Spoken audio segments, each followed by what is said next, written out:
Good evening. The search for a missing fisherman off Beecroft Peninsula near Currarong has been suspended because the sea is too rough. The 24-year-old Victorian was reported missing this morning after he went rock fishing at Mermaid Inlet. The search will start when conditions improve. Local MP Paul Scully is calling for an administrator to be appointed at Windang's Oasis Village after 43 of its residents claim to have been bullied by the operator over the last 2 years. Mr Scully says the residents deserve to live their life with peace of mind. And former PM John Howard has led tributes at a state funeral for rugby league immortal and Dragons legend Johnny Raper. Mr Howard says he was the definition of an extraordinary player. Raper played in 8 grand final wins with St George between 1959 and 66.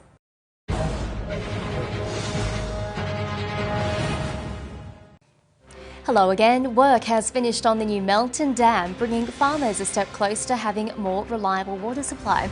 It's part of a $116 million project by the Western Irrigation Network. Starting next year, more than 50 kilometres worth of pipeline will bring recycled water to the region.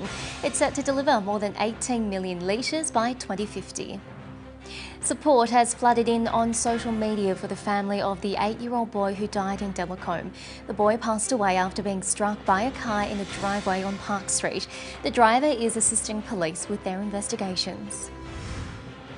And a Ballarat student has been awarded the highest leadership role within the Army Cadets. Jaden Bickley says he was always wanted to join the Defence Force. It's taken him 5 years to achieve the top rank.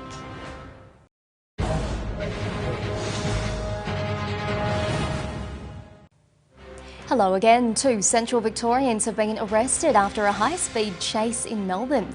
Police attempted to intercept a Ford Focus driving erratically along Heaths Road, Hoppers Crossing at around 1:30 this morning, but the driver failed to stop. It was tracked from the air, reaching speeds over 170 kilometres an hour. Stop sticks were successfully deployed on the Calder Highway. A man and woman from Bendigo and Emu Creek were arrested. We're being urged to protect ourselves against mosquitoes following possible cases of the Japanese encephalitis virus. Evidence of the virus has been found in pigs in Echuca. And renowned architects Cumulus have been appointed to design the second stage of the redevelopment of the Castlemaine Goodshed. It was taken over by the Castlemaine State Festival in 2016.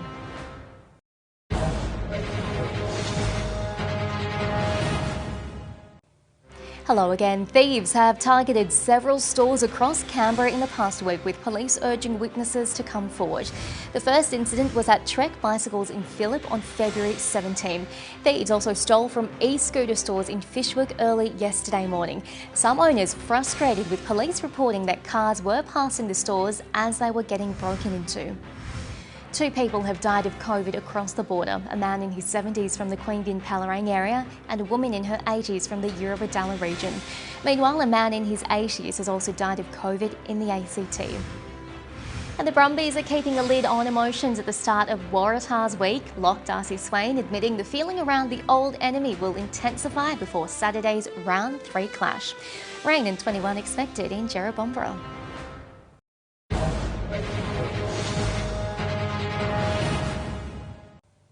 Hello again. There's been mixed emotions across Gippsland with the duck shooting season about to start. Earlier this month, Eastern Victorian MP Melina Barth called for a full season to resume. This year, Victoria recorded its 3rd lowest population of ducks in 40 years. The season will begin on March 16. Gippsland nurses are set to rally outside the office of Monash MP Russell Broadbent tomorrow, calling for changes to the aged care sector. The event coincides with the 1st anniversary of the Royal Commission into Aged Care's final report. And the Conroy and Tasman Dunton have taken out the opening round of the Victorian longboard titles in Phillip Island. Reigning champ the Conroy knocked out an impressive 13.3 points, while Tas Dunton surfed his way to success, scoring 15.9 points.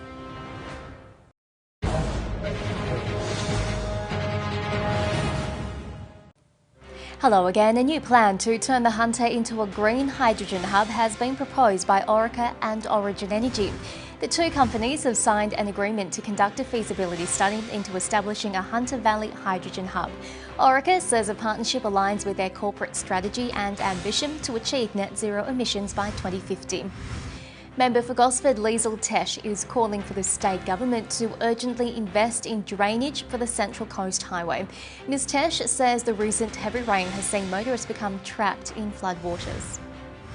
And more than $3 million is about to be spent on an upgrade of Black Butt Village Road. The aim is to create a safer place to shop for New Lambton residents. The upgrade will include an off-road shared pedestrian and cycle path and a new pedestrian crossing.